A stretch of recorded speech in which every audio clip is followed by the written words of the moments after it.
Hello everyone, welcome back to my YouTube channel teaching subject. This is Nikita Tiwari. आज की video में हम आपका फुल एडमिशन का प्रोसेस डिस्कस करने वाले हैं, ताकि जैसे ही फॉर्म फिलिंग का प्रोसेस स्टार्ट हो आपको एक एक स्टेप के बारे में पूरा पता हो कि क्या क्या करना है, हमें क्या क्या चीज़ें होंगी डाइट के एडमिशन में, ताकि आप क्लियरली अपना पूरा एडमिशन बिना किसी की हेल्प के आप कर सकें। हाँ, तो इसको हम यहाँ पे क्लियर करेंगे। सबसे पहले तो देखिए, आपको ऑनलाइन एप्लीकेशन फॉर्म फिल करना है डाइट का, जो भी आपके अप्रैल के 3rd वीक से स्टार्ट हो जाएंगे, लगभग अप्रैल नहीं तो मई के 1st वीक में।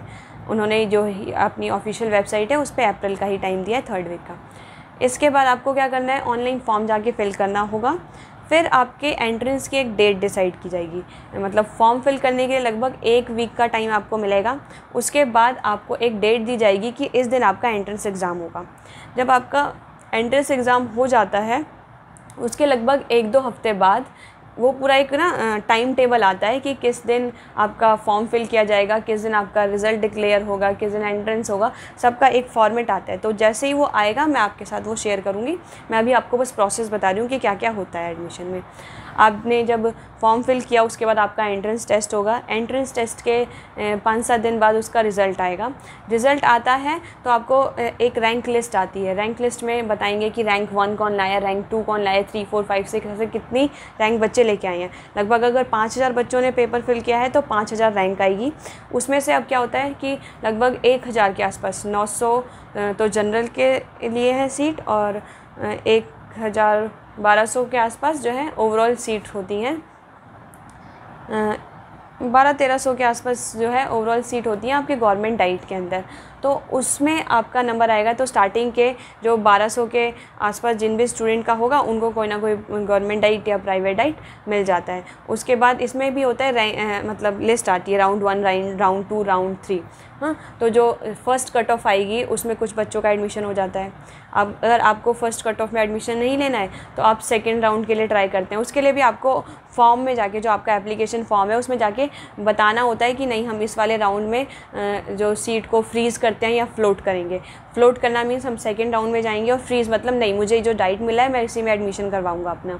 तो आपको वहाँ जाके फ्रीज़ और फ्लोट करना होता है। इसलिए जब भी आप एप्लीकेशन फॉर्म भरेंगे तो उसका लॉगिन आईडी और पासवर्ड आपको अपने पास संभाल के रखना है, क्योंकि जैसे ही कट ऑफ लिस्ट आनी स्टार्ट हो जाएगी वैसे ही आपको वहाँ पे उसको ओपन कर करके चेक करना पड़ेगा कि आपका नाम आया नहीं आया, आया तो किस डाइट में आया। उस डाइट में जब आपका नाम आएगा तो उस मतलब उस डाइट का नाम, जहाँ पे आपका नाम मेंशन है, उसका भी प्रिंट आउट आपको लेके जाना होगा अपने डाइट में। तो इन सब के लिए आपके पास आपका एप्लीकेशन नंबर और आईडी पासवर्ड होना चाहिए, तभी आप अपने फॉर्म को फिल कर पाएंगे।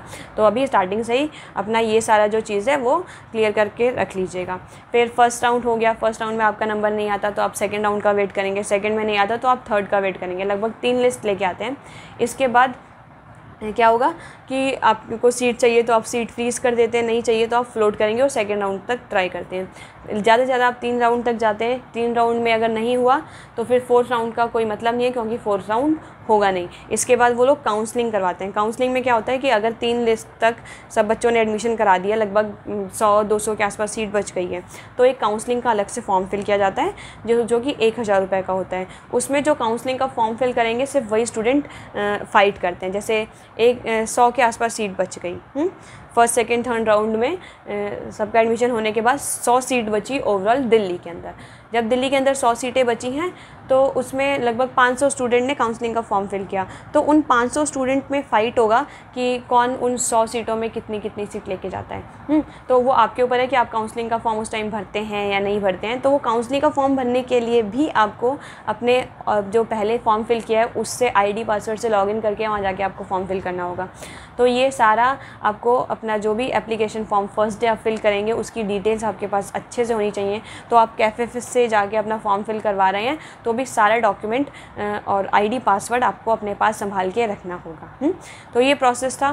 फिर जैसे ही आपका एडमिशन हो जाएगा आपको अपने ओरिजिनल डॉक्यूमेंट्स, जो भी मैंने आपको इससे पहले वाली वीडियोज़ में बताया है डॉक्यूमेंट्स की, तो वो सारे डॉक्यूमेंट लेके आपको अपने डाइट जाना होगा। अपनी फ़ोटोग्राफ्स, सिग्नेचर, डॉक्यूमेंट्स, अगर आपके पास ओरिजिनल डॉक्यूमेंट्स नहीं है 12th का तो मतलब ज़्यादातर तो ट्राई करेंगे जो ऑनलाइन आपका रिज़ल्ट आता है ना, तो उसको भी अगर आप स्कूल से वेरीफाई करके लेके जाते हैं, या ऑनलाइन वाला भी फ़िलहाल चल जा रहा है, तो डिजी लॉकर से जो अगर आपकी मार्कशीट आ रही है 12th की डिजी लॉकर से, तो वो भी आपका वैलिड होगा, तो वो लेके भी आप जा सकते हैं।